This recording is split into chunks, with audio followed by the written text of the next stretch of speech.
नमस्कार, विदेश की खबरों में आपका स्वागत है। मैं हूं आपके साथ अंकिता और आइए अब खबरें देखते हैं विस्तार से। इंग्लैंड की राजधानी लंदन में कोरोना वायरस के संक्रमण पर रोक लगाने के लिए लॉकडाउन के टियर 2 लेवल का ऐलान किया गया है। ये शुक्रवार रात से लागू होगा। इस दौरान लोग अपने घर के बाहर किसी से भी नहीं मिल पाएंगे। सरकार ने कहा कि लोगों को जहां तक संभव हो यात्रा से बचना चाहिए। ट्विटर पर आज कई यूजर्स को दिक्कतों का सामना करना पड़ा। इसे लेकर सोशल मीडिया कंपनी ने बयान भी जारी किया। ट्विटर ने कहा, आप में से कई लोगों के लिए ट्विटर काम नहीं कर रहा है, हम इस दिशा में काम कर रहे हैं। कंपनी ने कहा है, हमारे आंतरिक सिस्टम में दिक्कत के कारण ऐसा हुआ है। फिलहाल सुरक्षा टूटने या हैकिंग का कोई सबूत नहीं मिला है। अमेरिकी कंपनी गिलियड की रेमडेसिविर कोरोना मरीज की जान बचाने में ज्यादा सक्षम नहीं है। विश्व स्वास्थ्य संगठन ने हाल ही में किए अपने क्लिनिकल परीक्षण में पाया कि रेमडेसिविर की सहायता से कोविड-19 मरीज के अस्पताल में रहने की अवधि और जीने की संभावना बहुत कम है और ना के बराबर है। शुरुआत में कोरोना के इलाज के लिए इसी एंटीवायरल दवा का इस्तेमाल किया गया था और हाल ही में कोरोना वायरस से रिकवर हुए अमेरिकी राष्ट्रपति डोनाल्ड ट्रंप के इलाज में भी इस दवा का इस्तेमाल किया गया था। विश्व स्वास्थ्य संगठन ने 4 संभावित दवा रेजिमेन पर परीक्षण किया था। पाकिस्तान में गुरुवार शाम फौज के 2 काफिलों को निशाना बनाया गया। इनमें 20 सैनिकों के मारे जाने की खबर है। पहला हमला नॉर्थ वजीरिस्तान जबकि दूसरा खैबर पख्तूनख्वा इलाके में हुआ। मारे गए सैनिकों की संख्या बढ़ने की आशंका है क्योंकि ज्यादातर सैनिकों की हालत गंभीर बताई गई है। 5 महीने में पाकिस्तानी सैनिकों के काफिले पर यह चौथा हमला है। कुल मिलाकर इनमें 50 से ज्यादा सैनिक मारे जा चुके हैं। गवादर का हमला तो सरकार और सैनिकों के लिए चिंता का बड़ा कारण है। यहाँ पाकिस्तान और चीन मिलकर पोर्ट बना रहे हैं। यह इलाका बलूचिस्तान और नॉर्थ वजीरिस्तान की सीमा पर है।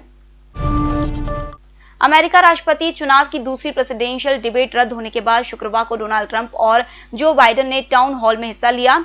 दोनों टाउन हॉल अलग अलग हुए और इनका टेलीकास्ट भी अलग अलग चैनलों पर किया गया। ट्रंप हमेशा की तरह आक्रामक अंदाज में नजर आए। हालांकि जब मॉडरेटर ने उनसे मुश्किल सवाल किए तो वे इन्हें टालते दिखे। वहीं बाइडेन ने आत्मविश्वास से सवालों के जवाब दिए।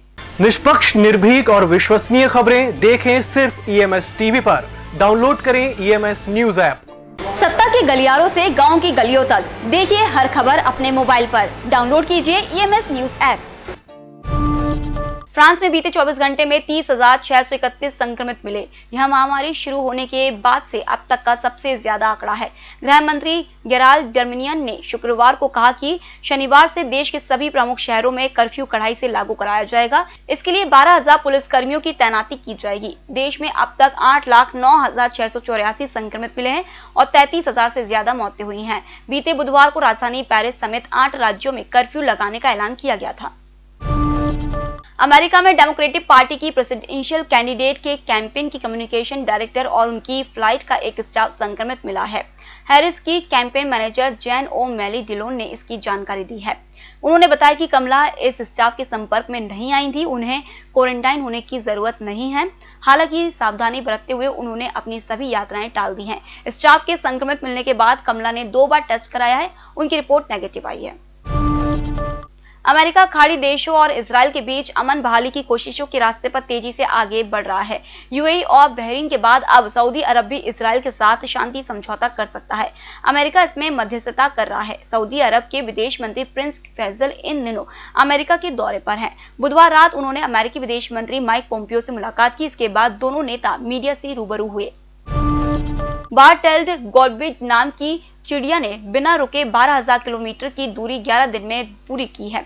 चिड़िया ने यह दूरी अलास्का से न्यूजीलैंड के बीच तय करके वर्ल्ड रिकॉर्ड बनाया। इस दौरान ना तो उसने कुछ खाया और ना ही पानी पिया। चिड़िया को ट्रैक करने के लिए वैज्ञानिकों ने उसके शरीर के पिछले हिस्से पर सैटेलाइट टैग लगाया। माइग्रेशन पर रिसर्च करने वाली वैज्ञानिक डॉक्टर जेसी कॉनकलिन कहती हैं, गॉडविड का शरीर लड़ाकू विमान जैसा है और लंबे नुकीले पंख उसे हवा में तेज उड़ने की क्षमता देते हैं। वर्ल्ड हेल्थ ऑर्गेनाइजेशन ने कहा है कि 2022 तक दुनिया के युवाओं और स्वस्थ लोगों को कोविड-19 की वैक्सीन नहीं मिल सकती है।